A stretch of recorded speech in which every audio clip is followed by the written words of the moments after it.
Welcome to Info Pratique. My name is Keisha Brooks. President Daniel Gibbs is currently in Paris to continue discussions with the President of the French Republic, Emmanuel Macron, on the mode of reconstruction and assistance to Saint Martin.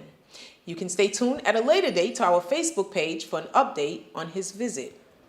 Today, we will update you on matters of the collectivité of the aftermath of Hurricanes Irma and Maria. Concerning cleaning, the collectivité has deployed 50 local companies to clean the various areas of the island. 90% of the districts are already cleaned. The collectivité received cleaning assistance from the Adapted Military Service Regiment, RSMA, and the National Navy.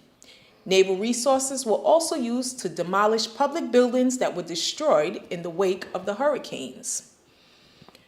The Department of Sustainable Development is requesting the population to separate household waste from bulky items waste, such as zinc, wood, stoves, and so on and so forth, to facilitate the sorting process. 11 waste sites have been designated in the various districts to allow residents to dump their waste. The department is scheduled to return to its normal waste pickup schedule as of October 6th. Concerning the economy, early on this morning, the Interministerial Delegate for Reconstruction, Philippe Gostin, received the social professionals at the Interprofessional Consular Chamber of Saint Martin, CCISM. As of the 27th of September, 788 companies reported their damages to the CCISM, whereas 300 million euros in damages were recorded. 350 emergency aid cases for the social status of self-employed, RSI, beneficiaries were sent to Guadeloupe by CCISM. Beneficiaries who still need to submit their case have up to October 2nd to do so. Turning to tourism, evaluations of the different industries of the tourism sector are in progress. That's both public and private. Within a few weeks, the collectivité will be able to give a more precise guidance on the possibilities for the recovery stages by industry, such as accommodations, food and beverage services, recreation and entertainment, transportation, and travel services. Let's focus on the entry of schools now. The Department of Education is currently conducting a census to identify the remaining students enrolled in the public schools of Saint Martin. This census takes place Monday through Friday from 8 a.m. to 12 p.m. until Friday, September 29th by the Old Bordermere School. President Gibbs has requested that all buildings being used as emergency school accommodations are secure and adequately equipped before the reopening of schools. There will be a soft school opening on Monday, October 2nd. This will allow the children to participate in sports and extracurricular activities. The Rectorate will communicate on the official date of entry at a later time. Concerning the collectivité is once again functioning at the normal hours, 8:15 a.m. to 3 o'clock p.m. The Census Department, État Civil, is open Monday through Friday from 8:15 to 12 p.m. This department will also be open this Saturday, September 30th, and the first 2 Saturdays of October from 9 a.m. to 12 p.m. Exceptionally for the victims who may have lost their official documents such as passports or identification cards. You may also pick up your passport or ID if you previously submitted a file. Due to the damage of the Economic Department in partnership with the CCISM, the Economic Division is now assisting companies. The building of the Legal and Litigation Department was damaged, and therefore visiting permits and work permits are suspended until further notice. Concerning funeral affairs, please call 0690 77 40 59. Concerning legal affairs and permits of public domain, please send an email to leonie.flanders@com/saint/martin.fr. In other information, the post office announces that it will be functionable for mail only sending and receiving as of Monday, October 2nd. Électricité de France, EDF, announces that 67% of households are with electricity. 80% at the end of this week will also have.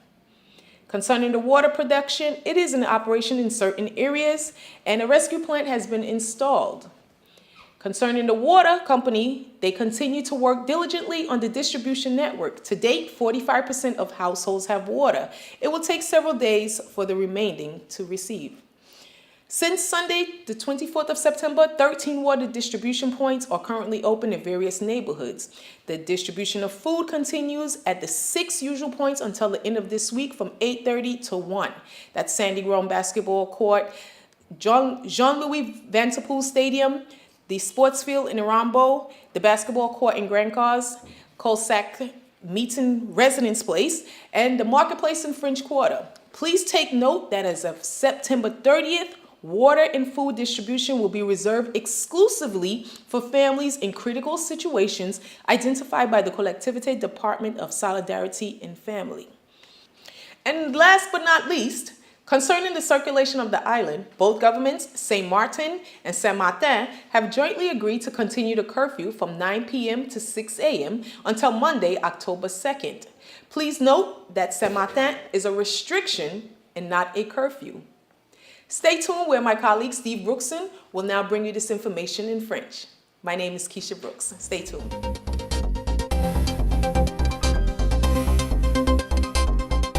Merci Keisha. Bienvenue dans cette édition d'Info Pratique. Je m'appelle Steve Brookson. Le président Daniel Gibbs est actuellement à Paris pour discuter avec l'Élysée et Matignon des modalités de la reconstruction et de l'aide qui sera octroyée à Saint-Martin. Une communication vous sera envoyée ultérieurement.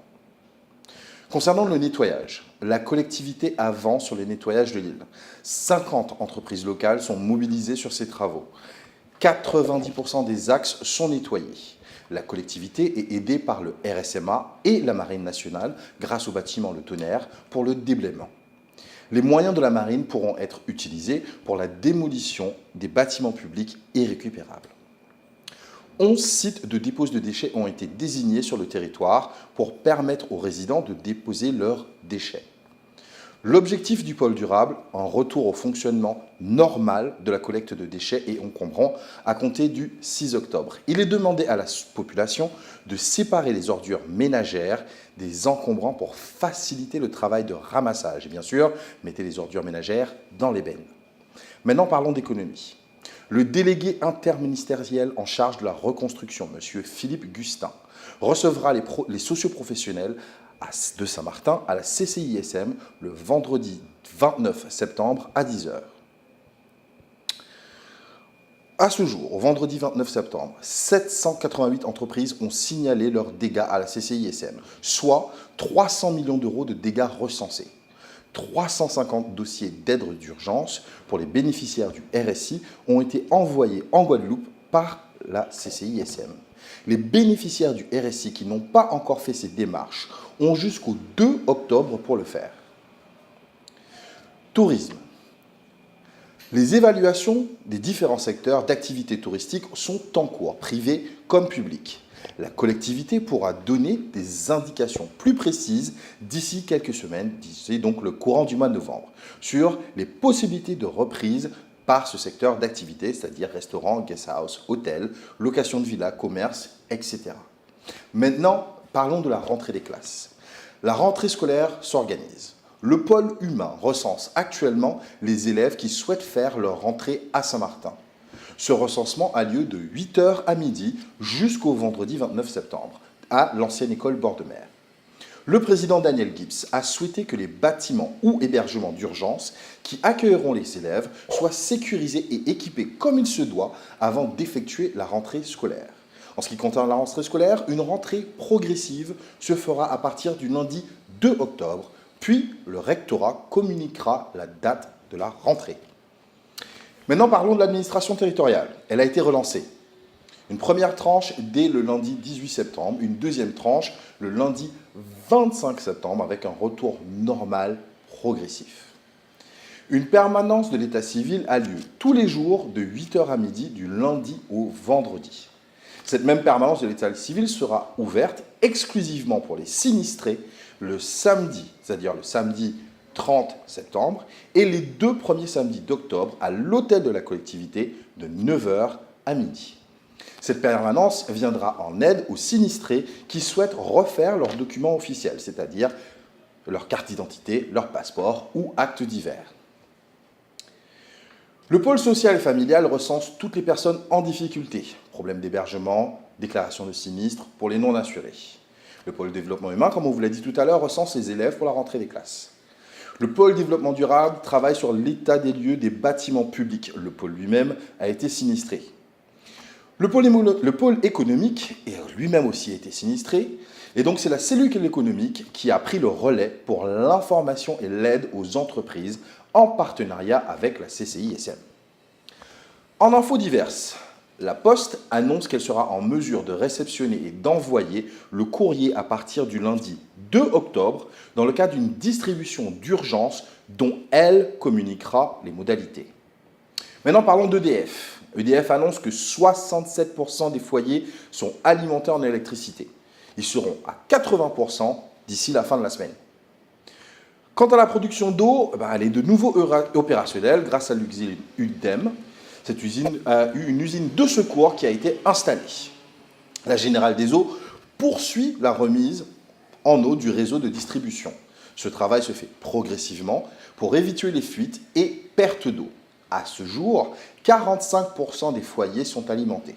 Il faudra encore plusieurs jours pour une distribution optimale. 13 points de distribution d'eau sont actuellement ouverts dans les quartiers depuis le dimanche 24 septembre. La distribution de denrées se poursuit dans ces 6 points habituels jusqu'à la fin de semaine de 8h30 à 13h, c'est-à-dire à Saint-Légrand sur le terrain de basket, sur le parking du stade Jean-Louis Van Der Poel, sur le terrain d'Ormois à Rambaud, sur les terrains de basket à Grand Case, à la résidence Chevrise à Cul-de-Sac et sur la place du marché à Quartier d'Orléans. À partir du 30 septembre, la distribution d'eau et de denrées sera exclusivement réservée aux familles en difficulté recensées par le pôle Solidarité et Famille de la collectivité. En dernier point, l'interdiction de circulation de Saint-Martin et le couvre-feu de Saint-Martin sont toujours fixés d'un commun accord de 21h jusqu'à 6h jusqu'au 2 octobre. Et pour tous ceux qui demandent des bâches, la collectivité est actuellement en rupture de stock de bâches. Un nouvel arrivage est prévu en début de semaine prochaine. Les personnes en attente seront contactées. Merci d'avoir suivi cet épisode d'Info Pratique. Je m'appelle Steve Brookson avec ma collègue Keisha Brook et la cellule audiovisuelle de la collectivité. Vous pouvez bien sûr retrouver toutes nos informations sur le Facebook de la collectivité, collectivité de Saint-Martin /Our News, ou bien sûr sur notre site et notre YouTube. N'oubliez pas. Merci beaucoup, au revoir et à la prochaine fois.